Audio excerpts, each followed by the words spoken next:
Alhamdulillah wassalatu wassalamu ala Rasulillah.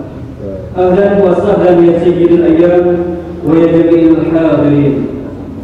Pada Allah Azza wa Jalla, pada hari ini jemputan istimewa kepada kita semua untuk melangkahkan kaki pada tempat yang mulia ini dalam melaksanakan ibadah sholat Jumat perdana di Masjid Kebanggaan kita, Masjid Ba'alawi.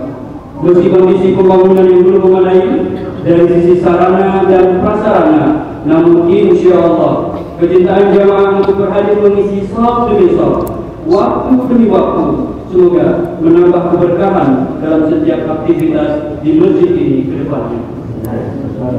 Yang kami hormati panitia pembangunan Masjid Ba'alawi Simpang Buli, yang kami muliakan jamaah Jumat Masjid yang dirahmati Allah.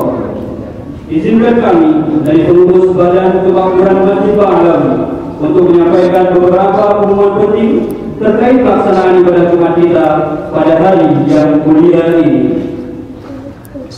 Berikut kami sampaikan informasi pertama yang ditujukan kepada seluruh jamaah Jumat yang telah berhadir untuk dapat mengisi shaf depan terlebih dahulu, baru kemudian dilanjutkan dengan shaf selanjutnya.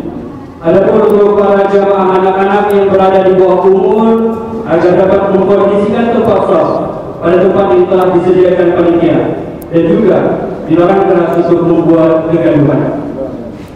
Untuk pengumuman kedua, dapat kami sampaikan pula kepada seluruh jamaah agar sudi kiranya mengaktifkan mode rupiah ataupun menonaktifkan telepon seluler selama aktivitas ibadah kita berlangsung.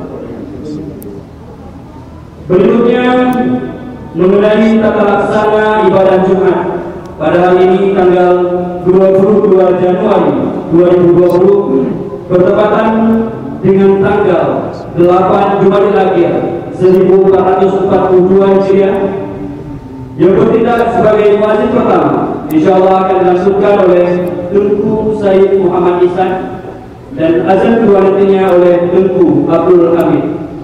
Adapun untuk pembacaan hadis atau tarbiyah oleh Tunku Fatih. Yang bertindak sebagai khatib beserta imam pada hari ini, mari bersama kita minta kesediaan guru kita, Tunku Haji Sabari bin Abdullah.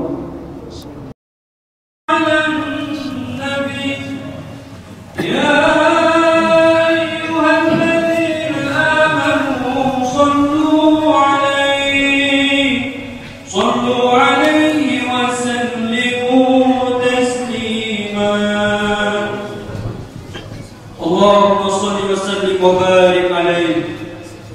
يا معشر المسلمين رحمكم الله، روي عن ابي هريره رضي الله عنه انه قال قال رسول الله صلى الله عليه وسلم ان يوم الجمعه سيد الايام والحج الفقراء وعيد المساكين الخطبتان بدل ركعتين من الظهر، فإذا صعد الخطيب على المنبر فلا يتكلمن أحدكم، ومن يتكلم فقد لغى، فمن لغى فلا جمعة له.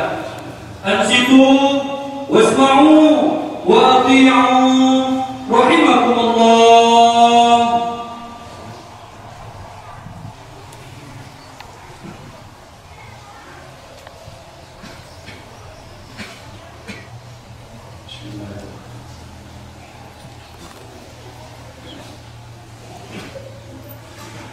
Assalamualaikum warahmatullahi wabarakatuh. Waalaikumsalam warahmatullahi wabarakatuh.